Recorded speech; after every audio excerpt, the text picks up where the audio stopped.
Արցախի հարցը միջազգային օրակարգի մաս դարձնելու ուղղությամբ հայոց եկեղեցու ակտիվությունն է մայրաթորը թիրախավորելու պատճառը, վստահ են շատ վերլուծաբաններ։ Փաշինյանն իր ֆեյսբուքյան գրառումներում չի հիշատակել, բայց նրա կինն անդրադարձել է Շվեյցարիայում վերջին օրերին անցկացվող Արցախի հայկական հոգևոր եւ մշակութային ժառանգության պահպանությանը նվիրված միջազգային համաժողովին։ Հարց է տվել, թե Շվեյցարիայում ինչ է կանում, ում եք անվտանգ ուղարկում հարազատ բնորան, ում եք անհապաղ ազատում գերությունից։ Վերջին 2 օրերի ընթացքում ամենայն հայոց հայրապետը Բեռնում էր, որտեղ մասնակցեց Եկեղեցիների համաշխարհային խորհրդի կողմից կազմակերպված մի միջոցառման, որի նպատակն էր Արցախի հայկական մշակութային ժառանգության պաշտպանության շուրջ միջազգային աշխատանքների, միջազգային համայնքի կոնսոլիդացումը։ 4 օր առաջ Բեռնում ելույթ է ունեցել վեհափառը, հայտարարելով, որ 2020 եւ 2023 թվականներին Թուրքիայի ռազմական աջակցությամբ Ադրբեջանը Արցախի նկատմամբ թշնամանքի ու ատելության վրա հիմնված ցեղասպանական գործողություններ է իրականացրել, հայաթափել է Արցախը։ Բաքուն ազատ չի արձակում հայ գերիներին, ոչնչացնում է հայկական մշակութային ժառանգությունը օկուպացված Արցախում։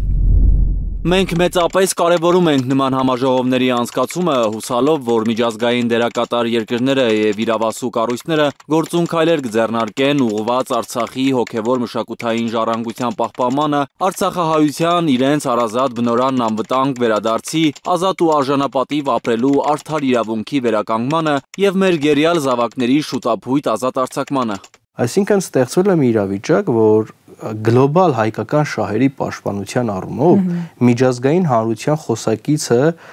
բացառապես Հայաստանի իշխանությունները չեն եւ հաճախ եկեղեցին հայկական իրավունքների պաշտպանության գործում շատ ավելի է ներգրավում աշխատանքներով։ Որպես մի կառույց, որ ինստիտուցիոնալ հիշողություն ունի ու որի լեգիտիմությունը քրիստոնեական աշխարհում անվիճարկելի է, ընդգծում է Ղուկասյանը։ Հայոց հոգևոր առաջնորդի ելույթի օրը Շվեյցարիան արցախահայերի վերադարձի իրավունքի հարցը միջազգային օրակարգի մաս դարձնելու ճանապարհին մեկ այլ կարևոր քայլ է արել։ 19 խորհրդարանականներ ստեղծել են խաղաղության շվեյցարական նախաձեռնությունը։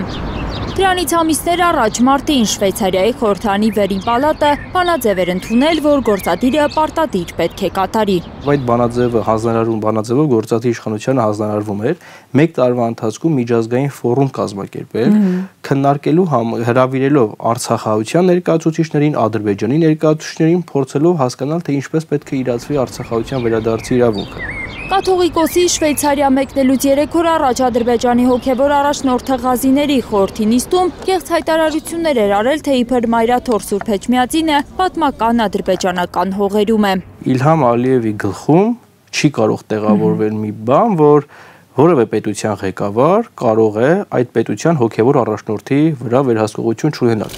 Ղուկասյանի կարծիքով Ալիևը մտածելով, թե հայոց եկեղեցին ու Հայաստանի իշխանությունը համաձայնեցված են գործում, ճնշել է Փաշինյանին ու պահանջել զսպել մայրաթորին արցախահայերի վերադարձի իրավունքի հարցը միջազգայնացնելու համար։ Հավանաբար Ալիևը իր ու Փաշազադեի հարաբերություններով է փորձում հասկանալ Հայաստանի վարչապետի պաշտոնը զբաղեցող անձի եւ հայոց հայրապետի հարաբերությունները եւ գերագնահատում է գուցե